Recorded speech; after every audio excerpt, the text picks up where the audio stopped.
দেখলে বৈদ্য, রাজসভায় আমাদের অপমানটা দেখলে? হ্যাঁ, সে তো দেখলাম মন্ত্রী মশাই। আমি তো বুঝতেই পারছি না যে গোপাল মহারাজকে কি মধু খাইয়েছে যে মহারাজ গোপাল ছাড়া চোখে অন্ধ। আরে আমরা যেন মহারাজের কাছে ফেল না, কিছু একটা করতেই হবে। আমার মাথাটা গরম হয়ে যাচ্ছে। গোপালের মতন রাজসভার ময়লাকে যতক্ষণ না ফেলা যাচ্ছে ততক্ষণ আমার মাথা জ্বলন্ত কয়লা হয়েই জ্বলবে। পণ্ডিত মশাইয়ের মাথায় একটা বুদ্ধি আছে মন্ত্রী মশাই। আপনি যদি সেই অনুযায়ী উঁচির কাজ করেন তাহলে বেটা গোপালের কপালে দুর্গতির সীমা থাকবে না। এই কি বুদ্ধি, কি বুদ্ধি? আপনি বরং এই ব্যাপারে পণ্ডিত মশাইয়ের সাথে একবার আলোচনা করে নিন। আমি চলি, কেমন? আমি চলি। হ্যাঁ হ্যাঁ, এসো এসো এসো এসো।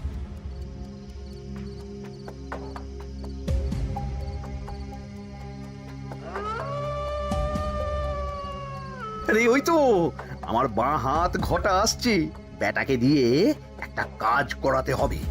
এ কি মন্ত্রী মশাই, আপনি এখানে দাঁড়িয়ে কি করছেন? এই একটা গুরুত্বপূর্ণ ব্যাপারে কথা বলছিলাম। একটা একটা কাজ করতে পারবি? কি কাজ করতে হবে বলুন মন্ত্রী মশাই। আমাকে একটু ঠান্ডা জল, পাতিলেবু আর পুদিনার পাতা দিয়ে শরবত বানিয়ে খাওয়াতে পারবি? সেসব আমার ঘরে ব্যবস্থা করাই আছে। চলুন চলুন, আমার সাথে চলুন। হ্যাঁ হ্যাঁ, চল চল চল চল চল।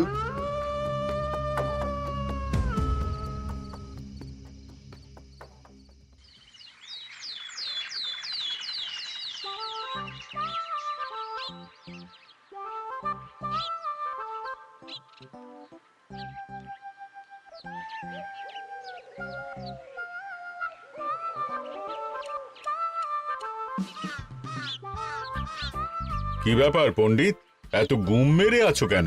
সকাল সকাল গিন্নি খুব বকেছেন মনে হচ্ছে। গিন্নির বাক্য সুধায় কান ভরে গেছে, আর কিছুই কানে ঢুকছে না। আরে দাঁড়াও দাঁড়াও পণ্ডিত, দাঁড়াও জ্যোতিষী। পণ্ডিত তো আমার কথা শুনতেই পেল না মনে হচ্ছে। তুমি তো দূর থেকে বলেছো, আমি তো বলেছি পাশ থেকে, তাতেও শুনতে পাইনি। কানের পোকা হলো নাকি? কি গো পণ্ডিত, ব্যাপার কি? কেমন বুঝছো? এ তো ভয়ানক কর্ণকোষ্ঠবদ্ধতার লক্ষণ। তুমি কচু বুঝেছো? আমার হয়েছে কর্ণগোপাল, তোমাদেরও হতো, কিন্তু তোমাদের দোকান কাটা বলে হয়নি। তুমি আমাদের অপমান করছো। তোমাদের অপমান বোধ থাকলে কোনো শব্দই কানে ঢুকতো না, শুধু একটাই শব্দ কানে বাজতো, গোপাল গোপাল গোপাল। এবারে রাজসভায় কিভাবে হেনস্থা হতে হলো মনে নেই?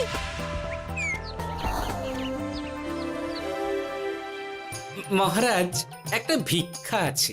ভিক্ষার জন্য কৃষ্ণনগরের রাস্তাই সবচেয়ে উপযুক্ত জায়গা গোপাল, তুমি বরং সেখানেই যাও।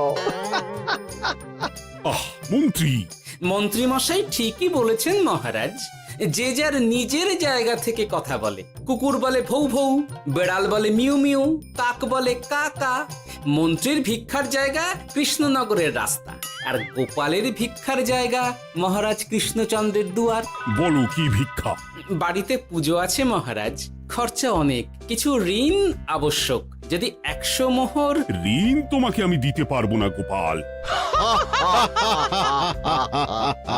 পুজো উপলক্ষে তোমাকে আমি 100 মোহর দিলাম। মহারাজ, আমিও ঠিক এই কথাটাই বলতে যাচ্ছিলাম। আমরাও তাহলে বাড়িতে পুজো করব। পুজোর জন্য আমাদের অনেক খরচ, তাই যদি। অবশ্যই অবশ্যই, কত ঋণের প্রয়োজন খাজাঞ্চির কাছ থেকে নিয়ে নিও, সুদটা আমি মাফ করে দিলাম। মহারাজ, গোপালকে দান আর আমাদের ঋণ? হ্যাঁ, কারণ তোমরা নিজেরা খাবে, কিন্তু গোপাল অন্যদের খাওয়াবে। গোপালের মতো মানুষের সঙ্গে থাকাই হলো রাজধর্ম। কিন্তু তাছাড়াও তোমরা হলে 80 যাই বেতন পাই দলের লোক। গত 1 বছরে তোমার কোন মন্ত্রণা দেশের কাজে এসেছে? পণ্ডিত কোনো নতুন তত্ত্ব শুনিয়েছে? জ্যোতিষী কোনো অমোঘ ভবিষ্যৎবাণী করেছে? আর বৈদ্য 3 বছর ধরে আমার হাঁটুর ব্যথা সারাতে পারেনি। কিন্তু গোপাল, গোপালের ভাঁড়ে হাস্যরসের কখনো অভাব হয়নি। মনে আছে? আছে। কিন্তু করার তো কিছু নেই। আছে। কিছু ভেবেছো নাকি পণ্ডিত? তোমাদের মনে আছে মহারাজ মোহর দেওয়ার পর গোপাল সেদিন বলেছিল, কি গোপাল, খুশি তো? মহারাজ, আপনি আমাকে এক মুঠো ধুলো দিলেও আমি খুশি। সেই ধুলো মুঠোই আমি সোনা মুঠো করে ফেলবো। মনে নেই আবার? একটু ঝেড়ে কাশো তো দেখি পণ্ডিত, কি ভেবেছো? যা হবে দেখতেই পাবে।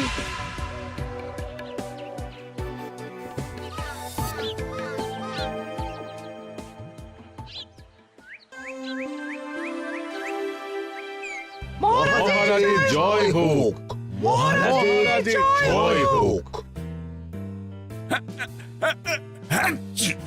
ওরে বাবা, এই যে সকাল সকাল চান করে ঠান্ডা লেগে গেল মনে হচ্ছে। মহারাজ, ওই কবি গান উপলক্ষে গত মাসটা আমি কৃষ্ণনগরের কোণে কোণে ঘুরে বেরিয়েছি। প্রজাদের মধ্যে একটা অসন্তোষ আমি লক্ষ্য করেছি মহারাজ। অসন্তোষ? আমি তো জানতাম আমার শাসনে প্রজারা সুখে আছে। সুখে তারা ভাসছে মহারাজ, কিন্তু একটাই অসুখ, তারা মহারাজের দর্শন পায় না। তারা মহারাজের পদধূলির জন্য আকুল হয়ে আছে, মহারাজের দর্শন পাওয়ার জন্য চাতকের মতো অপেক্ষা করছে। চিত্রকরকে দিয়ে চিত্র অঙ্কন করিয়ে বিলি করে দিলেই হলো।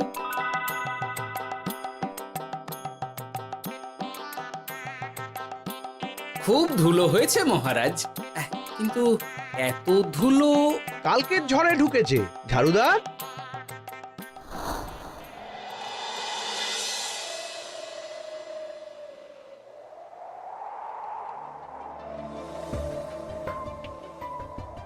এই সুযোগ, রাজসভা ফাঁকা, এমন ঝড় যে পেয়াদারাও বাইরে নেই। কাজটা সেরে ফেল, বুঝলি?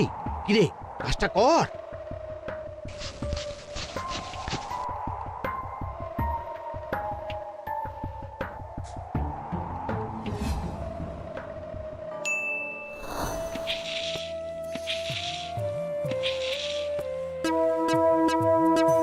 এত ধুলো! উফ, মহারাজ, কাল ঝড়টা বড় সাংঘাতিক হয়েছিল। তা বটে। আচ্ছা গোপাল, তুমি বলেছিলে মহারাজ তোমাকে এক মুঠো ধুলো দিলেও সেটা সোনা হয়ে যাবে। এখনো সেই কথাই বলছি। মন থেকে বলেছিলে না মহারাজকে তেল দেবার জন্য? তেল দেওয়ার দায়িত্বটা তো আপনি নিজের কাঁধেই নিয়ে ফেলেছেন। আমি যা বলি সত্যি বলি। আজ যদি এই 4 ঝুড়ি ধুলো মহারাজ তোমাকে উপহার দেন, তখনও একই কথা বলবে? নিশ্চয়ই। মহারাজ, গোপালকে এই 4 ঝুড়ি ধুলো দেওয়ার হুকুম হোক। কি গোপাল, আমি তোমাকে যদি এই ধুলো ঝুড়িগুলো দিই, তা থেকে সোনা আসবে নাকি? আসবে মহারাজ, মোহরের বস্তা আসবে। যদি না আসে, আপনি বলুন। তোমাকে কৃষ্ণনগর ছেড়ে চলে যেতে হবে। রাজি? আর যদি আমি পারি, তাহলে আপনাকে এই মন্ত্রীর চাকরি ছেড়ে দিতে হবে। কি রাজি? কি মন্ত্রী, রাজি? রাজি। গোপাল? রাজি মহারাজ। আচ্ছা, আর কেউ মন্ত্রীর পক্ষে বাজি ধরেছেন নাকি? হ্যাঁ, আমি আমি আমি আমি। ও গোপাল এবার যে মরণ কুয়োতে ঝাঁপিয়েছে, সেখান থেকে আর উঠে আসতে পারবে না। ধুলো থেকে মোহরের বস্তা আসবে, এ হচ্ছে গোপালের উন্মাদ রোগের শুরু। দেমাক দেমাক, মহারাজের পিঠ চাপড়ানি পেয়ে পেয়ে গোপাল ভেবেছে যে ও সব কিছু করতে পারে। এবার শুধু সেই দিনকার অপেক্ষা, যেদিন গোপালকে উল্টো গাধায় চড়িয়ে কৃষ্ণনগর থেকে বার করে দেব। এতটা নিশ্চিন্ত হবেন না মন্ত্রী মশাই। গোপাল কিন্তু হালকা কথা ছুঁড়ে দেওয়ার লোক নয়। কি বলতে চাইছো পণ্ডিত? ওই 4 ঝুড়ি ধুলো থেকে মোহরের বস্তা আসবে? না, তা বলছি না। অন্য জায়গা থেকেও তো মোহরের বস্তা আসতে পারে। তার সঙ্গে ধুলো মিলিয়ে দিলেই কেল্লা ফতে। গোপালের নিশ্চয়ই কোনো পরিকল্পনা আছে। গোপালের সব পরিকল্পনার গোড়া মেরে রেখে দিয়েছি পণ্ডিত। ঘটা আছে গোপালের পেছনে, আর ঘটা আছে গোপালের বাড়ির পাহারা। লুকিয়ে কিচ্ছু করতে পারবে না। আরে ওই তো বটা আসছে। বেল্লিক, উল্লুক, তোকে আমি জল বিছুটি দেওয়াবো। গোপালকে ছেড়ে চলে এসেছিস কেন? এই ছেড়ে আসবো কেন মন্ত্রী মশাই? গোপালকে ওর বাড়ির সামনে ছেড়ে এসেছি। ওখানে তো ঘটা আছে। ও বড্ড ঘুরিয়েছে বেটা। কোথায় কোথায় গিয়েছিল গোপাল? 4 ঝুড়ি ধুলো নিয়ে বেটা বাড়ির উল্টো দিকে হাঁটা দিল। চললাম পিছু পিছু যাচ্ছিল কোন দিকে? নদীর দিকে, কিন্তু গোপাল দাঁড়ালো যদুর বাড়ির সামনে। এই যদু হলো সেই লোক যে লোকজনের বাড়িঘর কেনা বেচা করে আর লোক ঠকায়। আগে রাজধানীতে থাকতো। বেটা রাজধানী থেকে এই কৃষ্ণনগরে পালিয়ে এসেছে, এখানেও লোক ঠকাচ্ছে। কিন্তু বেটা এত চালাক যে কিছুতেই ধরা যাচ্ছে না। এইরকম লোককে ধরাচ্ছে হাতে রাখা ভালো নয় কি মন্ত্রী মশাই? সে তো জানি, কিন্তু ওর ওপর মহারাজের কড়া নজর আছে। এখন ওর সঙ্গে সম্পর্ক রাখা খুব ঝুঁকি। যাই হোক, তারপর? হ্যাঁ তারপর যদু, যদু রে, গোপাল খুড়ো, আরে তুমি এখানে কি করছো? দেখতেই তো পাচ্ছিস ধুলো। তবে যে সে ধুলো নয়, মহারাজ কৃষ্ণচন্দ্রের পদধূলি। শুনিসনি বোধহয় এখন কৃষ্ণনগরে সবচেয়ে বেশি চাহিদা মহারাজের পদরেণু। আচ্ছা, মহারাজের পদরেণু নিয়ে যাচ্ছ কোথায়? এই ছোট ছোট পুলিন্দায় ভরে কৃষ্ণনগরের প্রত্যন্ত জায়গায় যেখানে প্রজারা মহারাজের সাক্ষাৎ পায় না সেখানে বিক্রি করব। তোমার কি মাথা খারাপ? পায়ের ধুলো বিক্রি হবে? ওরে, গতবারে মাত্র 1 ঝুড়ি ধুলো 1000 মোহরে বিক্রি করেছিলাম, এবারে 4 ঝুড়ি। শোনো, তুমি আবার ঘুরে ঘুরে বিক্রি করবে কেন? তোমাকে আমি বরং 10 মোহর দিয়ে দিচ্ছি। তুমি আমাকে এগুলো দিয়ে দাও, আর বিক্রি করে যা হবে তোমাকে এই 40 ভাগ দিয়ে দেবো। ওই 10 মোহরে বদমাস যদুকে ধুলো বেচে গোপাল বাড়ির দিকে চললো। বাড়ির সামনে অব্দি পেছনে পেছনে গিয়ে তারপরে এই আপনাদের কাছে আসছি। বলিস কি রে, ধুলো বেচে 10 মোহর? ও মন্ত্রী মশাই, গোপাল তো একেবারে নাড়ি ধরে টান মেরেছে। গেল রাজসভায় এমন সুখে চাকরিটি গেল, এবার আবার রাস্তার ধারে গিয়েই বসতে হবে। এবার নবাবের দরবারে জায়গা আছে কিনা খোঁজ করি গিয়ে। তাত্তেরি, 10 মোহর আর 1 বস্তা মোহরের মাঝখানে অনেক রাস্তা, সেই রাস্তায় আমি লোক বসিয়ে রাখবো। আরে আরে, ওই তো তোমার ঘটা আসছে। এই, তুই গোপালের ঘরের পাহারা ছেড়ে এলি কেন? গোপাল নেই নেই নেই নেই নেই নেই।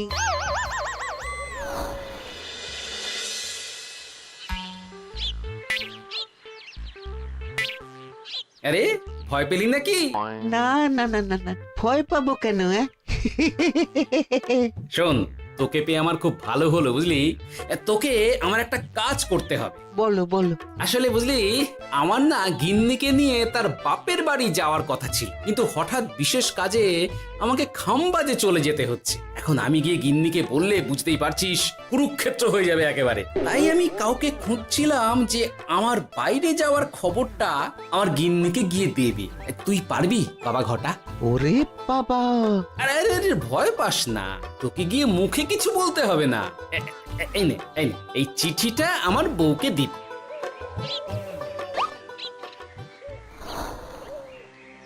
কৃষ্ণনগর ছেড়ে চুপি চুপি চলে যাচ্ছি, চালাকিটা দেখেছেন? ওসব চালাকি আমি তুড়ি মেরে উড়িয়ে দেব। কি করবেন? চারিদিকে আমি অশ্বারোহী গুপ্তচর পাঠাচ্ছি, গোপালকে কোনো চালাকি করতে দেব না।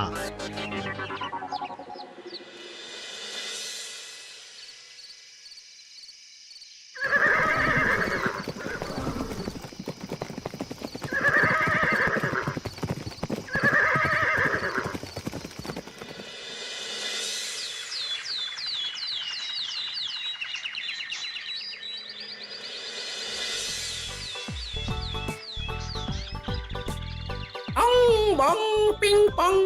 হ্যাঁ, ওরে বাপ রে, এ আবার কি বলে? মানে বুঝিতে পারিলে না? অং বং পিং পং অর্থাৎ আইসো আমার নিকট বিদেশি জাদু শরবত আছে, ইহাতে তৃষ্ণা নিবারিত হয়, শক্তি বৃদ্ধি হয়, ঘুম ভালো হয়, সম্পর্কের উন্নতি হয়, জামা কাপড় ফর্সা হয়, তু শব্দ না করে সকাল সকাল কষ্ট পরিষ্কার হয়, মূল্য মাত্র 1 মোহর। বোঝো, ওইটুকু অং বঙ্গের মধ্যে এত কিছু? ঠিক আছে, তা দাও দেখি। আপাতত টেস্টটা তো মিটু, বাকিগুলো পরে বোঝা যাবে।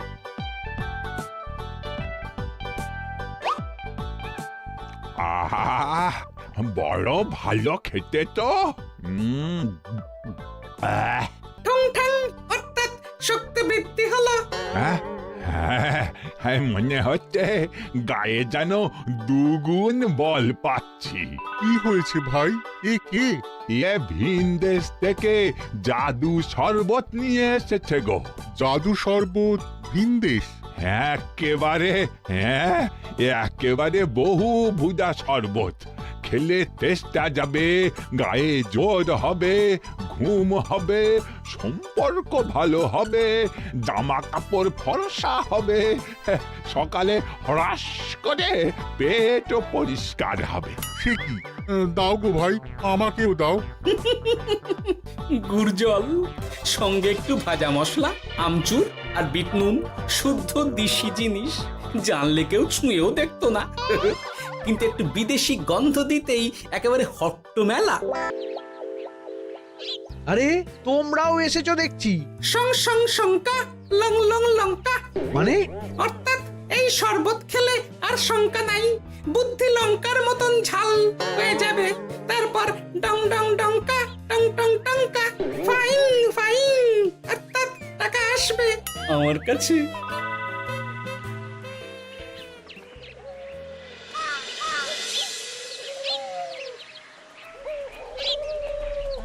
ঝপ ঝপ ছপাং, ভট ভট ফটাং।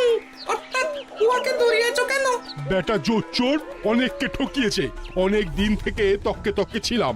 এবার এই ধুলো নিয়ে মহারাজের পায়ের ধুলো বলে বিক্রি করছিল।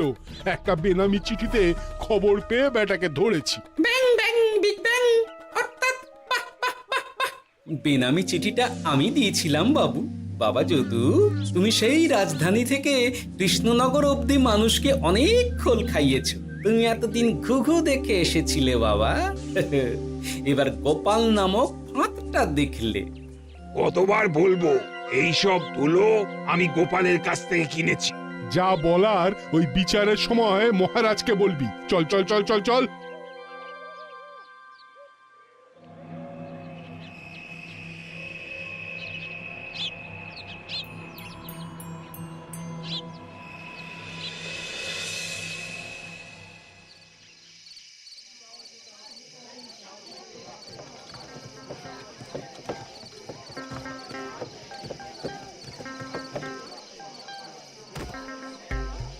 ঝন্টু মন্টু ননাং ফু।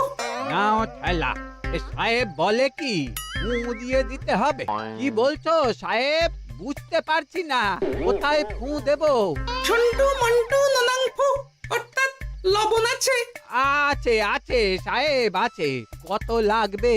ভাণ্ড ভরি আন্ডাকারি। অর্থাৎ যা আছে সব।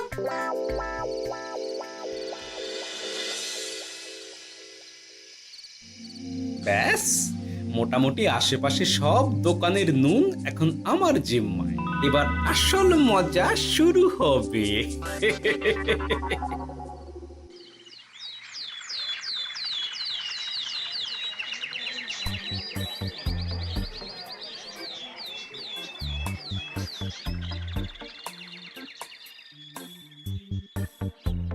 নুন আছে?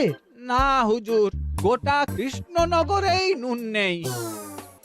ওই দেখো, পুরো রাজসভাই বাজারে জড়ো হয়েছে। শান্তামনা, শান্টু মন্টু। আবার কি বলছে রে বাবা? শান্তামনা, শান্টু মন্টু। অর্থাৎ জনগণ শ্রবণ করুন।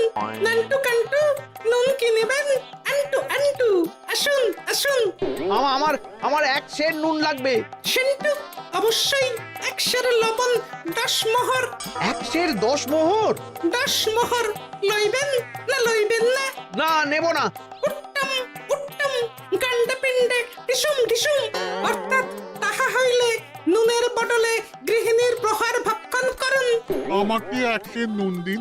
আমাকেও নুন ছাড়া বাড়ি ফিরলে গিন্নি ঘর ছাড়া করবে আমাকে। শুনলাম কৃষ্ণনগর থেকে নুন উধাও। আছে মহারাজ, আছে। কৃষ্ণনগরের সব লবণ আমার নিকটে আছে। 110 মোহর। এত দাম? দাম তো হবেই মহারাজ। লবণ ছাড়া রান্না কেমন হবে ভাবিয়া দেখুন। ঠিকই বলেছ, রাজপাকশালেও তো রান্না বসেনি। 100 সেরের মতন রাজপ্রাসাদে পাঠিয়ে দাও। 1000 মোহর দিয়ে দাও।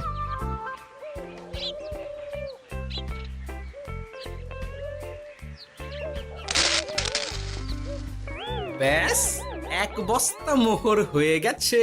গোপাল, হ্যাঁ মহারাজ, গোপাল যে 4 ঝুড়ি ধুলো থেকে 1 বস্তা মোহর রোজগার করেছে। ইয়া বাত! চলো রাজসভায়, পুরো গল্পটা শুনতে হবে। সকলেই এসো তাহলে রাজসভায়। কিন্তু মহারাজ, যারা বাজি হারলো তাদের তো চাকরি গেছে, তো তারা রাজসভায় যাবে কি করে? ঠিক ঠিক ঠিক বলেছ। আর যারা বাজি হারলো তারা বাদ, বাকিরা চলো। এই সেরেছে, গোপাল তো আবার বাজি মেরে দিল। ও মহারাজ, আমাদের দেখুন। ও মহারাজ, আমাদের দেখুন। ও মহারাজ।